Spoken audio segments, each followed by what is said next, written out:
Hello friend, welcome to my YouTube channel. आज हम लोग UP triple S PET exam के कुछ इंपॉर्टेंट क्वेश्चन की प्रैक्टिस करेंगे।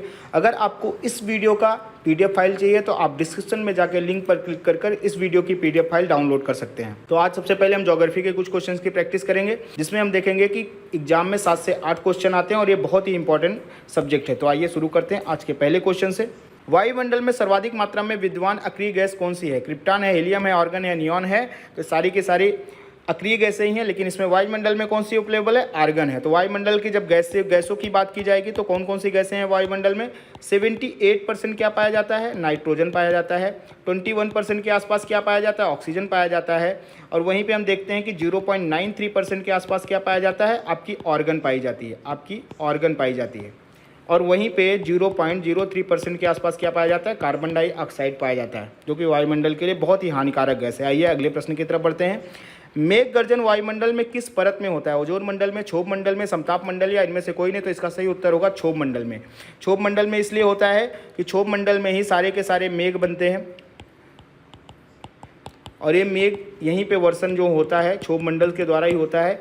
ज़्यादा करके जो मौसमी घटनाएं हैं, जितनी भी मौसमी घटनाएं हैं वो क्षोभ मंडल में होती हैं। इसी वजह से यहाँ पे मेघ गर्जन भी क्षोभ मंडल में ही होगा। आइए अगले प्रश्न की तरफ चलते हैं। डोल ड्रम किस रेखा के दोनों ओर पाई जाती है? कर्क रेखा, भूमध्य रेखा, मकर रेखा, इनमें से कोई नहीं। तो इसका सही उत्तर होगा भूमध्य रेखा।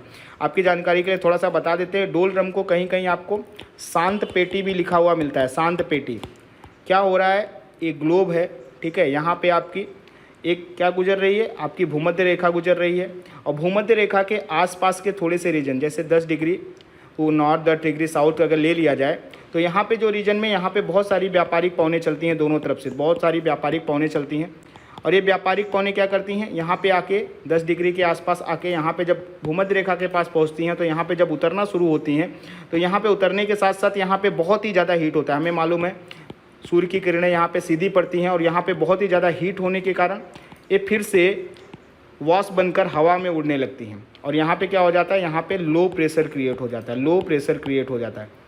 इसी वजह से इसे डोल ड्रम की स्थिति शांत पेटी क्यों कहा जाता है? क्योंकि यहाँ पे लो प्रेशर होता है, जिससे यहाँ पे जहाज़ नहीं चल पाते और यहाँ पे बहुत ही शांत हो जाता है माहौल, इसीलिए शांत पेटी या डोल ड्रम की स्थिति इसे कहा जाता है। आइए अगले प्रश्न की तरफ बढ़ते हैं। निम्नलिखित में से किसे प्रकृति का सुरक्षा वॉल कहा जाता है? ज्वालामुखी को, ओजोन गैस को, भूकंप को या नदियों को? तो इसका सही उत्तर होगा ज्वालामुखी। ज्वालामुखी को क्यों पृथ्वी का सुरक्षा वॉल कहा जाता है? क्योंकि आप एग्जाम्पल ले सकते हैं एक गुब्बारे का।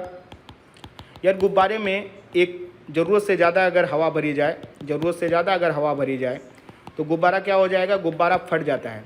ऐसे ही अगर धरती में, हमें मालूम है बहुत ही ज़्यादा परत दर परत धरती पे प्रेशर बना रहता है, अगर ज़रूरत से ज़्यादा प्रेशर होगा तो धरती भी फट सकती है।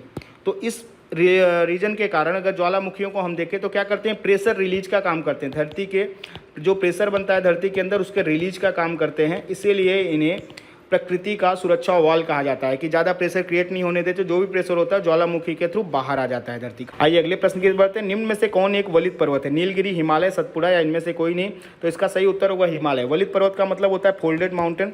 तो फोल्ड माउंटेन कब बनता है? हमारे यहाँ प्लेट टेक्टोनिक की क्रिया जब होती है, प्लेट टेक्टोनिक की क्रिया जब होती है तो दो प्लेटें आपस में टकराती हैं।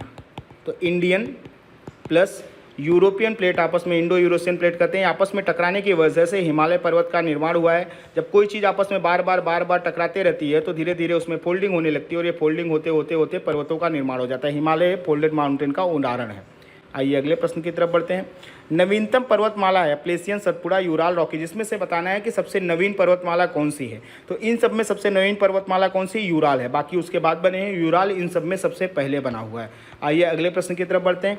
हिमालय की उत्पत्ति किस भूसन्नति से हुई है? गोदावरी से, टेथिस से, शिवालिक से या इनमें से कोई नहीं? तो इसका सही उत्तर होगा टेथिस सी से। हमारे यहाँ टेथिस सी पाया जाता है। टेथिस सी में क्या था? टेथिस सी में धीरे धीरे बहुत सारी गाद जमा होने लगी, पेड़ पौधे मृत जानवर सब जमा होते होते यहाँ पे क्या हो गया? यहाँ पे धीरे धीरे वो सी की जगह पे क्या होगा? इतना गाद जमा होने लगा और बाद में वो फोल्डेड होते होते प्लेटें आपस में टकराते टकराते धीरे धीरे वो फोल्डिंग माउंटेन के रूप में हिमालय का निर्माण हुआ है टेथिस सी के द्वारा। आइए अगले प्रश्न की तरफ। विषुवत ज्वालामुखी किस देश में स्थित है? इंडोनेशिया में, मैक्सिमम में, इटली में, केनिया में? तो इसका सही उत्तर होगा इटली। इटली में विषुवत ज्वालामुखी पाया जाता है।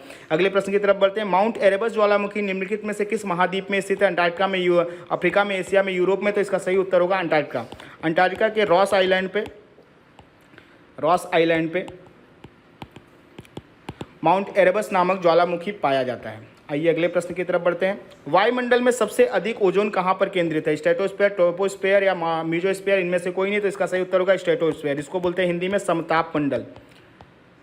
समताप मंडल में सबसे ज़्यादा ओजोन गैस पाई जाती है। कहाँ से कहाँ तक? 20 से 35 किलोमीटर के रेंज में सबसे ज़्यादा ओजोन का केंद्र। और ओजोन का क्यों पाए? ओजोन का क्या बोलते हैं? ओजोन इसलिए अगर हमारे लिए इम्पोर्टेंट है कि ओजोन सूर्य से आने वाली पराबैंगनी किरणें जो भी होती हैं, पराबैंगनी किरणें हम तक नहीं पहुंचने देती, उसको वहीं पे सोख लेती है।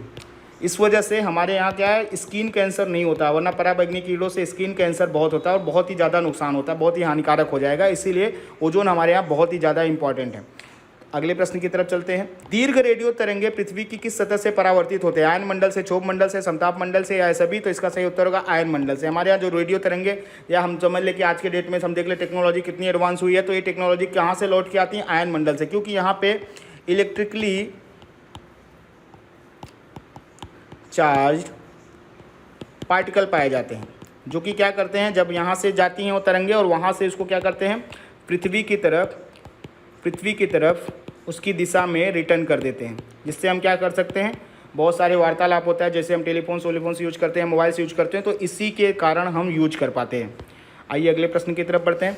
वायुमंडल के किस भाग में जलवाष्प की कुल मात्रा का 90% भाग विद्यमान रहता है? क्षोभ मंडल में, समताप मंडल में, क्षोभ मंडल में, ओजोन मंडल में? तो इसका सही उत्तर होगा क्षोभ मंडल। क्यों क्षोभ मंडल में सबसे ज़्यादा तापमान विद्यमान 90% क्यों है? कि वायुमंडलीय जितनी भी घटनाएं हैं, ठीक है, वायुमंडल में जितनी भी हमारे घटनाएं होती हैं, जितनी भी मौसमी घटनाएं होती हैं, ये मौसमी घटनाएं कहाँ हो रही हैं? ये सब मौसमी घटनाएं हमारे क्षोभ मंडल में हो रही हैं। इसीलिए जलवाष्प की मात्रा भी 80% के आसपास, 80 से 90% के आसपास कहाँ पाई जाती है? क्षोभ मंडल में ही पाई जाती है। आइए अगले प्रश्न की तरफ बढ़ते हैं। सामान्य वायुदाब पाया जाता है रेगिस्तान पर, पर्वतों पर, सागर तल पर, या इनमें से कोई नहीं? तो इसका सही उत्तर होगा सागर तल पर।